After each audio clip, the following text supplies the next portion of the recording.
শারদীয়া দুর্গাপূজার যে বোধন তা অকাল বোধন। দুর্গোৎসব তত্ত্ব দেখলে দেখা যায় যে সৌরমাস, চান্দ্রমাস, শ্রাবণ মাস ইত্যাদি মাসের মতো বৈদিক মাসও 12টি, যথা মাধব, শুক্র, সূচি, নভস, নভস্য, ঈশ, ঊর্জ, সহস, সহস্য, তপস, তপস্য ও মধু। তপস ও তপস্য নিয়ে শীত ঋতু, মধু ও মাধব নিয়ে বসন্ত ঋতু, শুক্র ও সূচি নিয়ে গ্রীষ্ম ঋতু। এগুলি দেবতাদের দিন অর্থাৎ উত্তরায়ণ। এই সময় দেবতারা জেগে থাকেন বলে বসন্তকালে অনুষ্ঠিত দুর্গাপূজায় অর্থাৎ বাসন্তী পূজায় বোধন অনুষ্ঠান করার দরকার পড়ে না।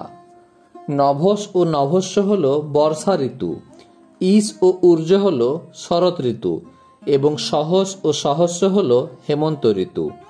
এগুলি দেবতাদের রাত্রি অর্থাৎ দক্ষিণায়ন। এই সময় দেবতারা নিদ্রিত থাকেন, তাই এই সময়ের পূজাতে দেবীর বোধন করা হয়। সুতরাং বোধনের অর্থ হল নিদ্রাভঞ্জন।